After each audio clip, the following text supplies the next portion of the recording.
आज की जो कहानी है वो है हरिपाल नाम के राजा की।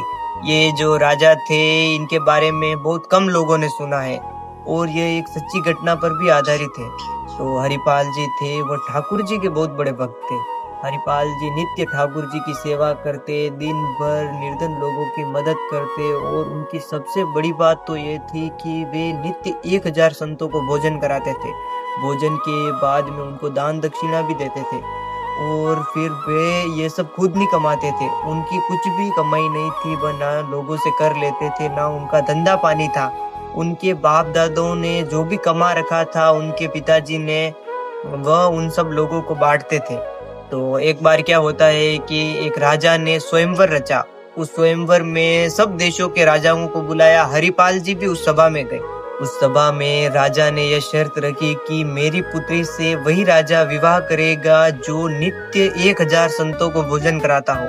तो फिर हरिपाल जी सोचने लगे कि तो इससे विवाह मैं ही करूंगा, क्योंकि मैं तो नित्य 1000 संतों को भोजन करवाता हूँ। तो फिर उसके बाद हरिपाल जी ने पुत्री से विवाह किया। विवाह के बाद घर आए और फिर ऐसे ही दिन बीत रहे थे। वह नित्य 1000 संतों को भोजन कराते थे।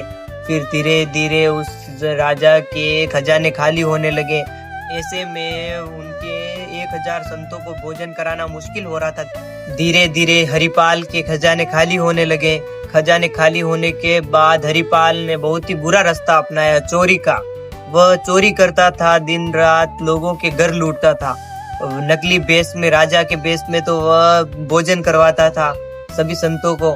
दिन में कैसे भी कर कर रात को पैसे लूट कर वह दिन में सभी संतों को भोजन करवा देता था। तो फिर ऐसे ही बीत रहा था दिन। फिर लोगों के घर में नहीं, उसने जंगल में लोगों को लूटना शुरू कर दिया। वह बेस बदल कर चाकू लेकर लोगों को लूटना शुरू किया उसने। तो फिर भगवान हंसकर उसकी परीक्षा लेने गए। फिर भगवान ने हरिपाल की परीक्षा ली। भगवान जंगल में गए एक सेठ जी का रूप धारण कर कर। सेठ जी के रूप में भगवान ने हरिपाल से कहा कि मुझे यहाँ से जंगल से बाहर निकलवा दो। तो फिर इनको मैं लूट कर मेरे बहुत दिनों का तो 1000 संतों को भोजन करवाना पूरा हो जाएगा। तो हरिपाल ने ऐसे ठाकुर जी को कहा कि आओ आओ, इधर ही रास्ता है। तो वह साथ में लेकर गया और आगे जाकर चाकू निकाला और कहा कि अपना सारा सोना मुझे दे दो।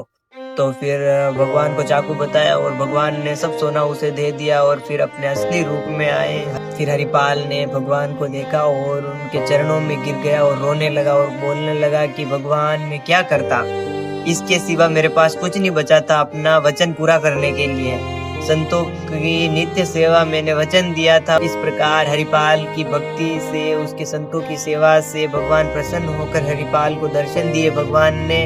और भगवान ने उसे आशीर्वाद दिया कि माता अन्नपूर्णा का आशीर्वाद तुम्हारे ऊपर सदा बना रहेगा और तुम्हारे खजाने कभी खाली नहीं होंगे, तुम्हारे भोजन की कभी कमी नहीं पड़ेगी। इस प्रकार भगवान ने हरिपाल की सभी इच्छाएं पूरी की और उसे दर्शन दिए। तो आशा करता हूँ कि आपको ये बात अच्छी लगी होगी। तो वीडियो को लाइक और चैनल को सब्सक्राइब करना मत भूलना। राधे राधे।